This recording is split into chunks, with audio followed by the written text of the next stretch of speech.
Ruth, chapitre 1. Les malheurs de la famille d'Elimelech. Cette histoire se passe au temps où les juges gouvernent le peuple d'Israël. À ce moment-là, il y a une famine dans le pays. Alors Elimelech, un homme du village de Bethléem, dans la région de Juda, part avec sa femme et ses 2 fils. Ils vont dans la région de Moab. Sa femme s'appelle Noémie et ses fils s'appellent Mahlon et Kilion. Ils sont du clan d'Ephrata. Ils arrivent donc dans le pays de Moab et s'installent là. Ensuite, Elimelech, le mari de Noémie, meurt et Noémie reste seule avec ses 2 fils. Plus tard, les garçons se marient avec des filles de Moab. L'une s'appelle Orpa, l'autre s'appelle Ruth. Ils habitent là pendant 10 ans à peu près. Puis Mahlon et Kilion meurent aussi tous les 2. Noémie reste seule, sans enfant et sans mari. Ruth part avec Noémie à Bethléem. Un jour, toujours dans le pays de Moab, Noémie apprend cette nouvelle. Le Seigneur a montré sa bonté pour son peuple en lui donnant de bonnes récoltes. Alors elle se prépare à quitter le pays de Moab avec les 2 femmes de ses fils. Elle quitte le lieu où elle vit avec ses 2 belles-filles. Les femmes prennent la route ensemble pour aller au pays de Juda.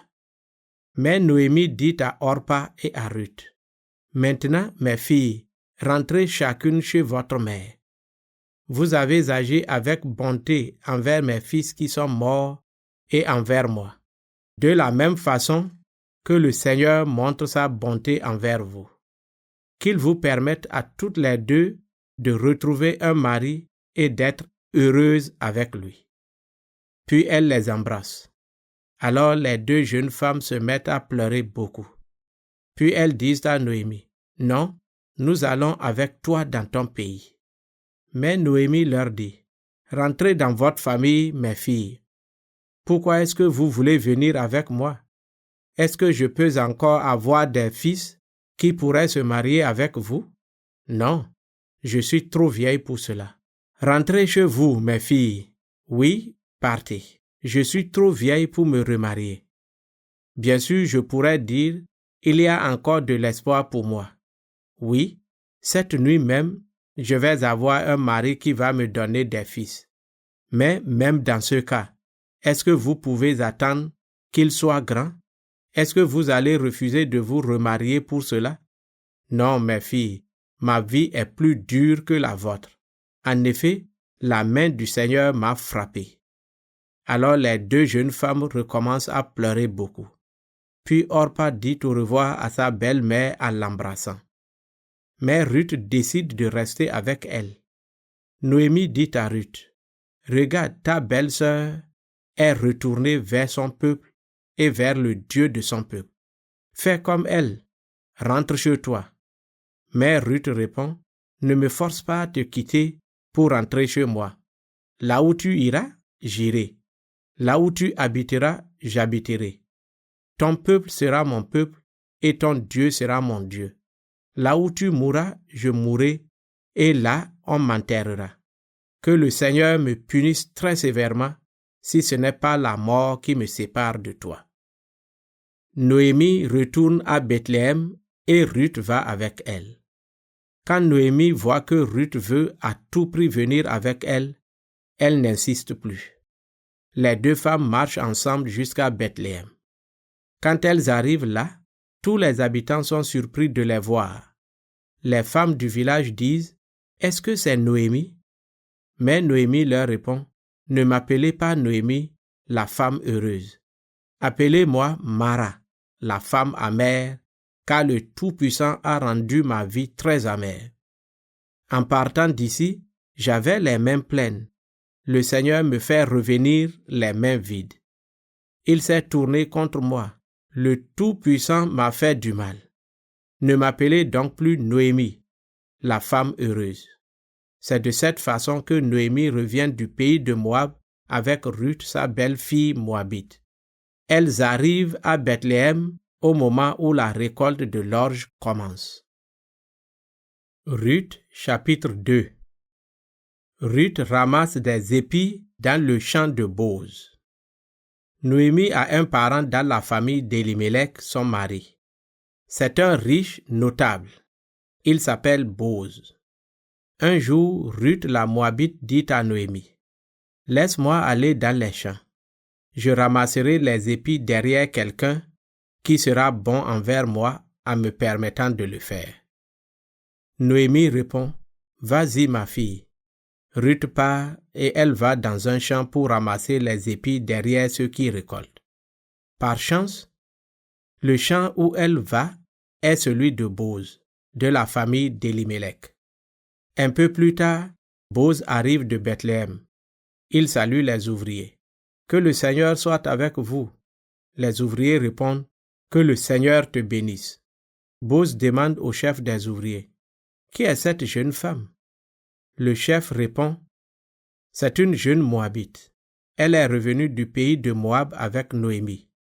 Elle m'a dit, « Permets-moi de ramasser les épis que les ouvriers laissent tomber des gerbes. » Elle est venue ce matin et jusqu'à maintenant, elle ne s'est presque pas reposée.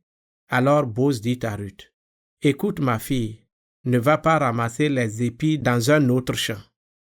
Reste ici et travaille avec mes servantes. Regarde bien les endroits où les hommes récoltent et suis les femmes qui ramassent les épis.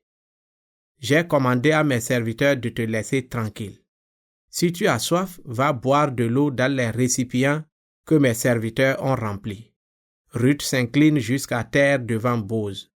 Puis elle lui dit, « Tu me regardes avec bonté et tu t'intéresses à moi qui suis une étrangère. Comment est-ce possible? » Bose répond, « J'ai appris tout ce que tu as fait pour ta belle-mère depuis la mort de ton mari. Tu as laissé ton père, ta mère, ton pays, et tu es venu vivre au milieu d'un peuple que tu ne connaissais pas avant. Que le Seigneur te récompense pour tout cela. Tu es venu te mettre sous la protection du Seigneur, Dieu d'Israël. Qu'il te récompense largement. » Ruth répond à Bose, « Maître, tu es vraiment bon pour moi. Tu m'encourages en me parlant avec bonté, et pourtant je ne suis même pas comme l'une de tes servantes. » Au moment du repas, Bose dit à Ruth, « Viens manger avec nous. Prends un morceau de pain et trempe-le dans la sauce. » Ruth s'assoit à côté des ouvriers. Bose lui tend des épis grillés. Elle en mange autant qu'elle veut et il lui en reste. Puis Ruth se lève pour aller de nouveau ramasser des épis. Ensuite, Bose donne cet ordre à ses serviteurs. « Laissez-la ramasser les épis, même entre les gerbes. Ne lui faites pas de reproches. Enlevez même quelques épis des gerbes et laissez-les par terre pour qu'elle les ramasse. Ne lui faites aucun reproche. » Ruth ramasse les épis dans le champ de Bose jusqu'au soir. Puis elle bat les épis qu'elle a ramassés. Elle remplit un grand sac de grains d'orge. Elle rapporte le sac au village. Noémie, sa belle-mère, voit ce qu'elle a ramassé. Ruth sort aussi ce qui reste de son repas et elle le donne à Noémie.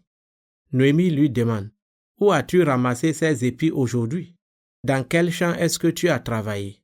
Que Dieu bénisse celui qui a été bon pour toi. » Ruth raconte, « J'ai travaillé dans le champ d'un homme qui s'appelle Bose. » Alors Noémie dit à Ruth, « Je le vois, le Seigneur continue à nous montrer sa bonté. Il est bon pour nous les vivants, comme il est bon pour les morts. Qu'il bénisse cet homme. » Puis Noémie ajoute, « Bose est un homme de notre famille proche.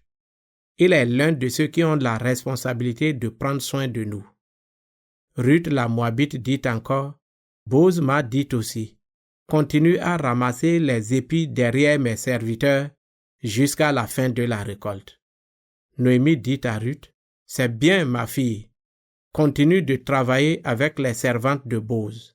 Si tu vas dans le champ de quelqu'un d'autre, tu risques d'être mal reçu. » Ruth va donc ramasser les épis d'orge et de blé avec les servantes de Bose jusqu'à la fin de la récolte. Elle continue à habiter avec sa belle-mère. Ruth, chapitre 3. Ruth passe la nuit aux pieds de Boz. Un jour, Noémie dit à Ruth, « Ma fille, je dois trouver une solution pour que tu sois heureuse. Tu le sais, ce Boz qui t'a laissé travailler avec ses servantes, il est de notre famille. Ce soir, il va battre l'orge sur la place où on bat les grains. Lave-toi, parfume-toi, mets ta belle robe et va là-bas. Mais ne te montre pas avant la fin de son repas. Quand Boz se couchera, regarde l'endroit où il est.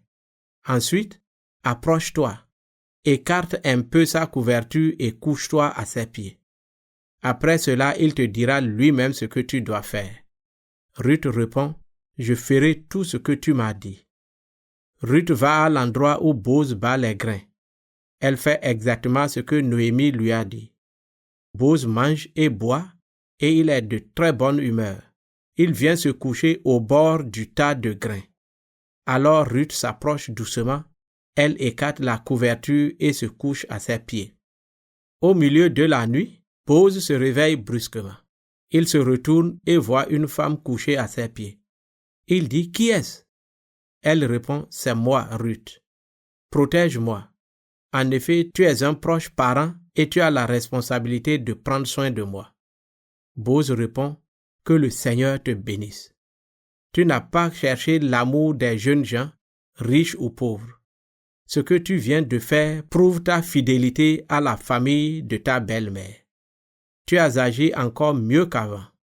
Maintenant, Ruth, n'aie pas peur. Je ferai pour toi tout ce que tu voudras. En effet, tu es une femme de valeur. Tout le monde le sait.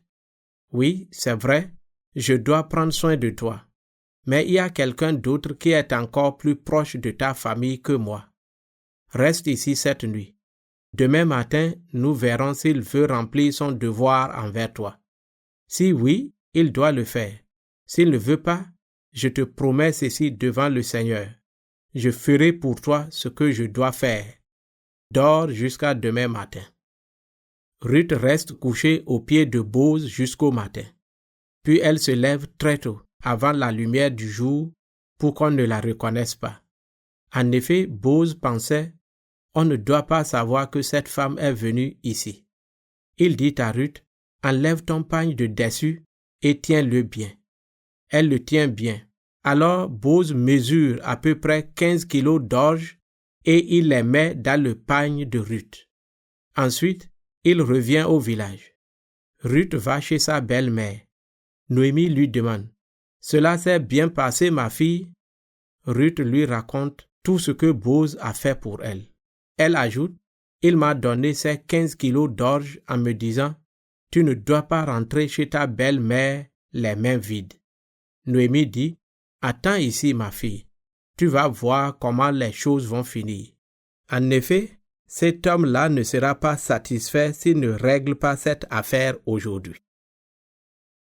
Ruth, chapitre 4. Boz achète le champ d'Elimelech et prend Ruth pour femme. Boz va à l'entrée du village, là où on discute des affaires. Il s'assoit. Boz a parlé à Ruth d'un parent très proche d'Elimelech. Cet homme passe justement par là. Boz lui dit, « Arrête-toi, viens t'asseoir ici. » L'homme s'arrête et il s'assoit. Alors Boz demande à 10 anciens du village de s'asseoir avec eux. Il s'assoit. Ensuite, Boz dit à cet autre parent d'Elimelech, « Noémie est revenue du pays de Moab, tu le sais. Eh bien, elle va vendre le champ qui était à notre frère Elimelech. Moi, j'ai décidé de t'en parler devant les anciens et devant tous ceux qui sont là. Si tu veux racheter ce champ, rachète-le. Si tu ne veux pas, dis-le-moi. En effet, c'est toi le premier qui a le droit de racheter et moi le deuxième. » L'homme dit, « Je veux bien racheter le champ. » Boz dit, « Si tu achètes le champ à Noémie, tu dois aussi prendre pour femme Ruth la Moabite. Ainsi, la propriété du champ restera dans la famille de son mari mort. » L'homme répond, « Dans ce cas, je ne peux pas. En effet, je risque de diminuer ma propriété. Donc, prends pour toi le droit de racheter. » Moi, je ne peux pas. Autrefois, en Israël, quand des hommes achetaient ou échangeaient quelque chose, l'un des deux enlevait sa sandale et il la donnait à l'autre. Ce geste montrait que l'affaire était réglée. Donc, celui qui a le droit de racheter le champ d'Elimelech dit à Boz: achète le champ, puis il enlève sa sandale. Boz dit aux anciens et à tous ceux qui sont là: aujourd'hui vous êtes témoins.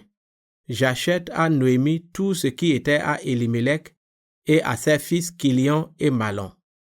Je prends aussi pour femme Ruth la Moabite, qui était la femme de Malon. Ainsi la propriété du champ restera dans la famille du mort. De plus, il aura des enfants. Ainsi, son nom gardera sa place parmi ses frères, et sa famille sera présente quand les affaires de son village seront discutées. Aujourd'hui, vous êtes témoins de cela.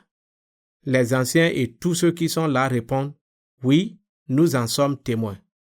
Que le Seigneur bénisse la femme qui entre dans ta maison. Qu'elle ressemble à Rachel et à Léa, les deux femmes de Jacob qui ont donné naissance au peuple d'Israël. Que tu sois riche dans le clan d'Éphrata et que ton nom soit célèbre à Bethléem. Que le Seigneur te donne beaucoup d'enfants avec cette jeune femme et que ta famille soit comme celle de Pérez, le fils de Juda et de Tamar. La naissance d'Obed, ancêtre de David. Alors Boz se marie avec Ruth et Ruth devient sa femme. Il s'unit à elle. Le Seigneur la bénit, elle devient enceinte et elle met au monde un garçon. C'est pourquoi les femmes disent à Noémie: remercions le Seigneur. Aujourd'hui, il te donne quelqu'un qui pourra prendre soin de toi. Ton petit-fils deviendra célèbre en Israël. Il va te faire revivre et te soutenir dans ta vieillesse. Ta belle-fille vaut mieux pour toi que 7 fils, car elle t'aime et t'a donné ce petit-fils. Alors Noémie prend l'enfant et elle le serre sur son cœur. Puis c'est elle qui s'occupe de lui. Les voisines disent: Noémie a un fils. Elle lui donne le nom d'Obed. Obed est le père de Jessé, qui est le père de David. Voici la liste des ancêtres de David à partir de Pérez. Pérez est le père de Hesron. Hesron est le père de Ram. Ram est le père d'Aminadab. Aminadab est le père de Nachon. Nachon est le père de Salman. Salman est le père de Boz. Boz est le père d'Obed. Obed est le père de Jessé et Jessé est le père de David.